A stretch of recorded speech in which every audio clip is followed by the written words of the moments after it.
The 20th chapter. I understand now that all of my motivations are inherently selfish. Every good deed I have ever done has been to serve a purpose that was secretly my own. By choosing who I help myself. Deicide. After training alongside Deicide's risk eaters and deathless soldiers, the conversion to a Nazareth combatant had been fairly easy to Fawn, save for the strange armor they used. She still was not convinced this floating armor could prevent damage from the spine blade. She had seen her brother use the blade to slice through pillars of steel.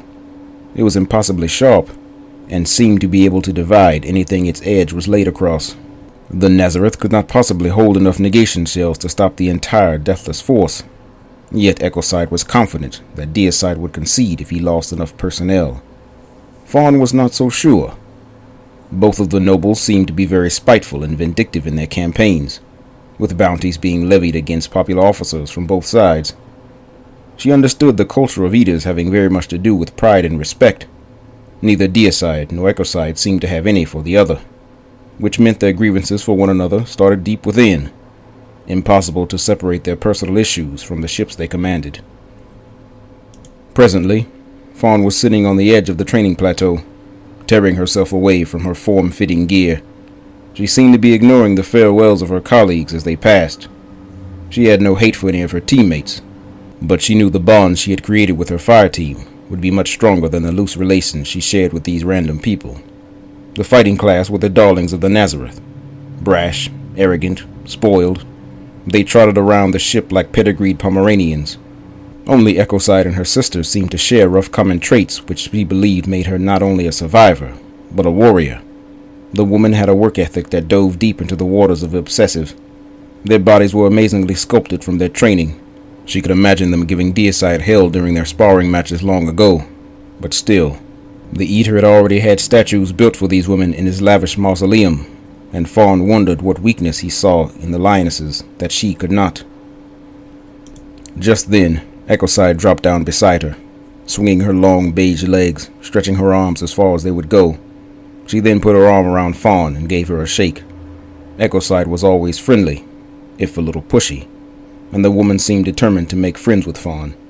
She liked her, but she had met similar personalities in the army and avoided getting too close. Fawn believed little of the rumors, but any woman that could start a coup out of her personal interest was bound to be dangerous. "I'm glad you're one of us," Ecocide said. "What's wrong?" she said, after she heard Fawn release a sigh. "He's already built our graves," Fawn said. Ecocide blew a sharp breath between her teeth. "I know," she said. "You got some information I don't?" Fawn said. "Immortals love mementos. We get so old we forget most of the people we've met, how they smelled, the way they made us feel. That's why I gave Ant that scar across his face," Ecocide said, dragging her fingers across her own face. "So he'd always remember you?" Fawn said. "No. So everyone else would," Ecocide said. Ecocide smiled, revealing her edged teeth, and then cocked her head to the side. Her curly hair spilled over onto her other shoulder. Fawn was puzzled by the woman's statement, but quickly remembered the Eater's bizarre culture. The soldiers who were only Eaters in name did little to participate, but she had heard that those females that possessed a true essence would frequently bite and mark their lovers, claiming them. None of these scars were permanent, but what Ecocide had done was more of a jab at Not than revenge against Deicide, who already had a face full of scars, and shrugged at any new blemishes. It was never his job to be pretty, and who would throw him away if he no longer was. "Seems like you're not worried about him," Fawn said. "He doesn't know anything we don't," Ecocide said. "I've heard you say that before, but somehow I can't believe it's true," Fawn said. "We utilize the technology he refuses to use," Ecocide said, "and somehow he thinks that makes him more moral." "What about that thing that protects him, though?" "The vestige," Fawn said. "The abyss," Ecocide said. "Yeah, what is it?" "Imagine one day you fell down and cracked your skull. Now picture all of your emotions and feelings spilled out in a puddle everybody could see," Ecocide said. Fawn wanted to believe what the woman had said, but the abyss seemed to catch the things that Deicide failed to see on his own.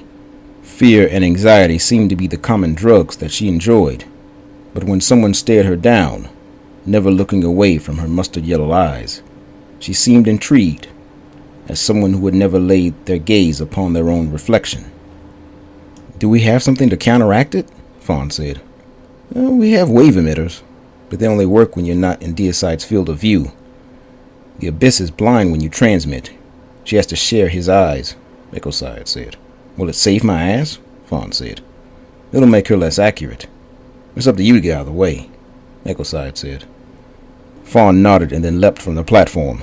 As she entered the main hall leading out onto the plaza, Fawn was greeted by faces that were still quite unfamiliar. Her role in the Nazareth's affairs had quickly become vital. Fawn had even been placed in charge of a fighting division of her own, though she felt she was undeserving. She was asked to sit on the military council with her Aunt Kari. She came to a stop in front of a large digital billboard with her image stretched across it. She looked only vaguely familiar to herself. They had softened her features, edited out the nicks and freckles on her face and all of her tattoos. Her arms were smooth and silky. Missing was the muscle she had put so much time and effort in attaining. "I've seen worse," Second said, as he put his arms around Fawn's waist. "Does everything have to be sold?" Fawn said. "The people have to know who they're fighting for, you know? There's some sad fuck turning a wrench in a hot-ass auxiliary space.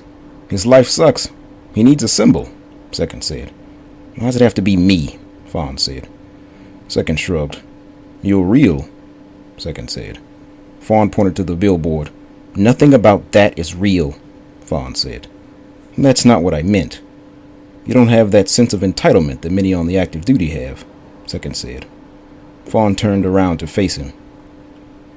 "Oh, I think I'm entitled," Fawn said, kissing him. "You're all sweaty," Second said, pulling back slightly. "Come on, let's go to lunch," Fawn said. The couple found Letchway and Fletcher at their favorite spot to eat. The women's table was crowded with food.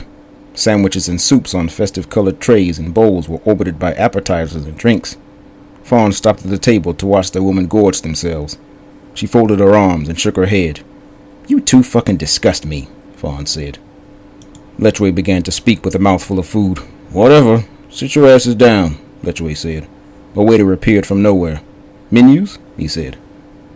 "No thanks. We'll just get something from the buffet," Fawn said, gesturing to the table of entrees. She scooted into the booth and grabbed a grilled cheese for herself.